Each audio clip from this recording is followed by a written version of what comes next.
dinheiro da empresa, é porque assim, ele vai lá, ele compra um produto por 50 e ele fala assim, vou vender por 100, tô ganhando 100%, é tudo isso aí. Aí ele vende parcelado em 10 vezes, mais de 12% fica no cartão, que é lucro. Vamos dizer assim, seria a margem de lucro dele. Mais de 10% fica no cartão. E assina o atestado de falência da empresa dele. Assina o atestado de falência da empresa dele. Né? Mas o cartão é só um percentual, um pequenininho, uma situação. Ele não sabe colocar uma margem fazer uma margem de contribuição, ele não sabe o cálculo de um ponto de equilíbrio, ele não sabe um nada. Por isso que eu falo, por que tantos por cento das empresas, não me recordo agora, mas tantos por cento das empresas fecham em menos de 3 anos.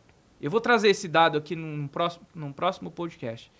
Mas por que tantos por cento das empresas morrem em tanto tempo, em 3 anos? Porque eles estão na sorte, esses caras. Exato. Eles estão na sorte. Às vezes eles têm boas vendas, vende bastante, então aí o cara acaba... Ou ele acaba também colocando dinheiro próprio e acha que tá... E aí você imagina uma precificação errada e aí o cara avança em vendas. Não, eu quero avançar em vendas. Vai vendendo. E não enxergou que o preço dele está errado e aí a consequência, com certeza, é o atestado de falência da empresa dele. Mas eu vejo, bola de João... neve, né? Vai acumulando prejuízo atrás de prejuízo e ele achando que tem no lucro. Que né? esse ainda é o menor dos problemas. Porque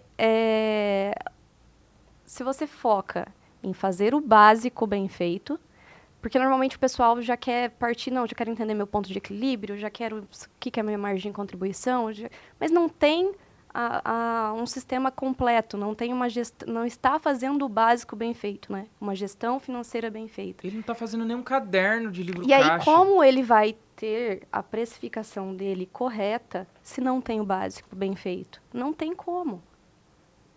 Ele não consegue enxergar. Uhum. Se ele não... Ele não tem esses dados, porque às vezes ele imagina que ele tem um custo X, ele deduz que ele tem um custo Y. Às vezes ele também mas vai a hora que você vai fazer mercado, o financeiro, o que a gente mais vê no dia a dia lá com a terceirização do financeiro, é passar as informações básicas ali do mês e quando a gente vai observar, tem muito mais informação ali por trás que não passou, que esqueceu, que o cara não lembra. Então, não tem como fazer precificação correta se você não tem os dados alimentados, né? Às vezes o cara ele tá vendendo por 10, aí o concorrente tá vendendo por 9 para vender por 8,5. Só que ele não calculou se ele pode vender por 8,5 não. E ele acaba vendendo por 8,5 e o resultado ele já sabe. É o final das contas, aquele meio ali que ele deixou de ganhar era a margem de lucro dele, que ia pagar a conta dele no final do mês, só que ele não tá vendo isso, porque ele não tem esse controle dos custos, né? Então, da empresa dele, o custo do projeto, o custo do produto, né? Exatamente. Porque se a gente vê que existe imposto, cartão, água, luz, telefone, aluguel, contador... Até passa a informação, né? É surreal. Só você tem se o cara não souber fazer a precificação ali, sinto lhe informar, mas não vai dar certo o teu negócio. Você precisa saber que você, vamos dizer assim... precisa desses recursos para ter uma precificação correta. Para ter uma precificação. Com base em dados reais, né? Dados reais. Dados reais. E sem histórico, às vezes o cara começando ali sem histórico, às vezes tem que pesquisar muito, tem que estudar para você conseguir precificar corretamente o teu produto. Muitas vezes você vai pelo preço do mercado, mas o mercado não é a tua empresa. Não é a tua realidade. Exatamente, a tua realidade é diferente. O mercado, às vezes o mercado não é a tua realidade. Não é. Porque se eu tenho 10 funcionários, eu tenho um custo. Se eu tenho um aluguel, um exemplo, de R$5.000, porque eu tenho uma sede maior, enfim, no centro da cidade, e eu precifico o meu produto em R$100. Beleza, estou pagando aqui os meus custos. Mas o meu concorrente ele tem uma sede menor, mais afastada do centro, com os mesmos 10 funcionários, mas às vezes ele paga menos para os funcionários, um exemplo. O custo dele é outro. Ele pode abaixar o preço dele, que às vezes ele vai estar ganhando o mesmo percentual que eu. Entenderam a dinâmica? Porque o meu custo é muito mais alto. Então eu tenho que vender o meu produto mais alto. Eu não consigo bater o preço daquele cara. Porque se eu chegar no preço dele, eu preciso abaixar os meus custos fixos, os meus custos variáveis e tudo mais. Exato.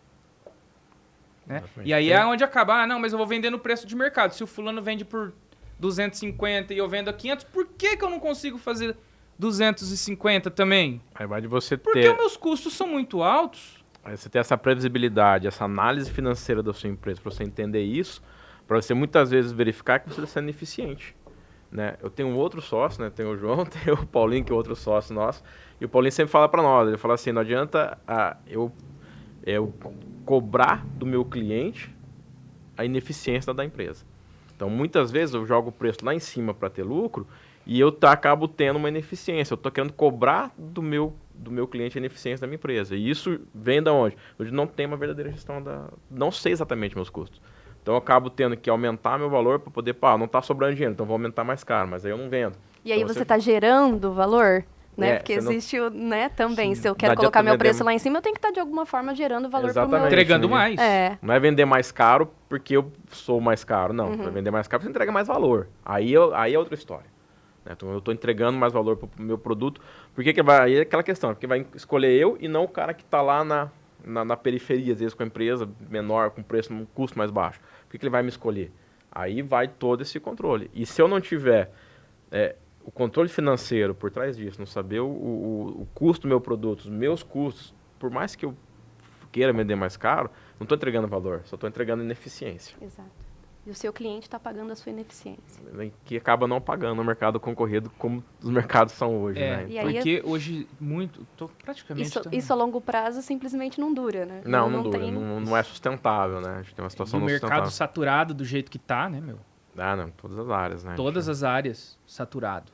Todas as áreas, você precisa gerar o Você seu diferencial, o precisa seu ter valor. um diferencial. Se você for o mais do mesmo, Você vai estar lá correndo novamente, baixando o preço, vai ficar naquele ciclo, né? Você vai baixar seu preço, vai trabalhar negativo, vai baixar mais, porque o concorrente baixa também, você baixa o seu, cai naquele leilão, né, que a gente fala. leilão. Né? E se eu for... Eu não vou nem começar a falar de leilão aqui, porque se eu começar a falar de leilão, a gente consegue bater um papo aqui de 3 horas. Assunto para outro só podcast. falando de leilão para de concorrência, né? Só falando de concorrência, enfim. A gente não isso aqui daria um assunto para um outro episódio ainda, porque tem muita concorrência hoje.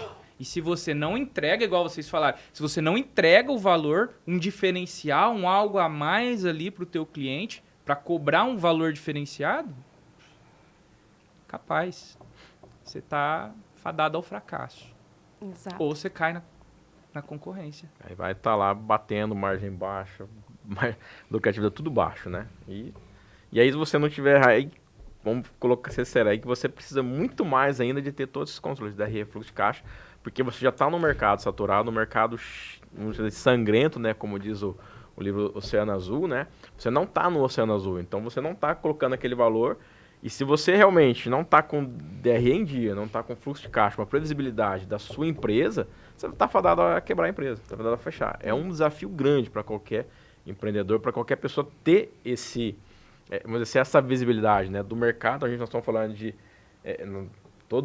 hoje a conversa nossa do podcast é sobre financeiro, mas ver como a gente caiu lá em vendas.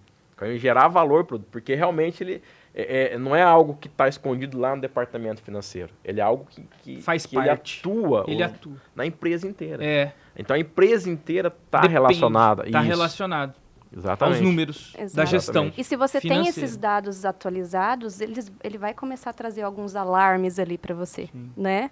Até chegar a um ponto de ficar fora do Exatamente. Ó, mercado. você está com custo muito alto. Não, tem que recortar custo aqui.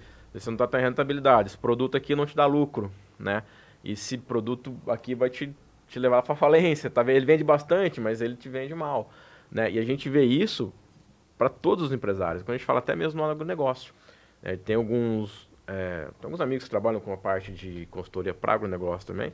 E eles contam que às vezes o produtor tem várias áreas, né? O produtor ele planta em várias áreas. O produtor de soja, por exemplo. E em cada área que ele planta, ele tem diferentes custos para a área. Às vezes por conta do custo do diesel, por conta do custo da adubação daquela área. E algumas áreas ele fica negativo. E ele está colhendo a soja, ele não consegue, vamos supor, a soja, né? Podia ser trigo, podia ser milho, mas ele está colhendo aquilo que ele não tem, o custo é o mesmo que ele vai vender. Ele vai vender pelo custo do mercado. O custo que o mercado paga é um commodity. Mas o custo de produção de cada área é diferente. Então, ó, no custo médio, às vezes ele tem lucro. Mas se ele tiver várias áreas dando prejuízo para ele... Uma vai compensando a outra, né? Exatamente. Agora, se ele tiver mais áreas dando prejuízo e ele não tiver esse controle também na propriedade rural, que nós estamos falando de empreendimento, e uma propriedade rural é um empreendimento. Se esse agricultor também não tiver essa visibilidade, ele vai ter o mesmo problema que tem um empreendedor, né, vamos dizer, urbano, né, não um empreendedor rural. Isso aí. Savânia, de modo geral... pergunta para especialista agora, gente. De modo geral, qual que é a consequência, então? A gente já deu ali alguns, né, spoilers, mas qual que é a consequência, então, de não ter essa gestão financeira de modo resumido? Infelizmente, falir. Mas aí não começa falindo a empresa. Começa falindo o empresário, porque primeiro ele vai buscar recurso na pessoa física dele. Começa a falir a família, muitas vezes, porque se ele não tem recurso, ele busca com a família. E aí, a gente falando do pequeno, do micro e do pequeno aqui, existe toda uma cadeia produtiva que começa a falir também. Porque, às vezes, o cara, ele tem aquele micro fornecedor dele ali, né? Que aquele cara depende só dele, né, para existir. Sim. Então, aí também mora um risco muito grande. Então, existe toda a consequência do negócio é falir. Mas... existe todo um recurso, uma família, pessoas, né, uma cadeia produtiva que vai falir antes que esse negócio falir. Muitas vezes acontece, né? Fora o endividamento, né, que gera. Exato. Vai que a dívida aqui, aquela pessoa fica com a dívida dele. E todo esse estresse, ele, queira ou não, né, empreendedor, a gente sabe, a gente vive isso no dia a dia, tudo que acontece na empresa, queira ou não, influencia na família. Isso. Então, às vezes, o cara tá falindo a empresa e faliu a família também. A família E não só faliu uma financeiramente, empresa, como às vezes você... são os colaboradores, são os fornecedores, né? Existe todo por trás ali daquele negócio. Por isso, né, a gente bate tanto na tecla, nós somos muito... fugiu a palavra agora, mas... motivadores do empreendedorismo, né? Não é bem essa palavra. Mas nós levantamos a bandeira do empreendedorismo, né? Porque existe... Você crescendo, você é luz para todo mundo que está com você, né? Você crescendo, você precisa de mais colaboradores, você precisa de mais fornecedores. Não que você seja o precisa salvador da pátria. Não, mas com se certeza. Você... Mas ali na sua região, que seja, você já está fazendo a diferença. Você já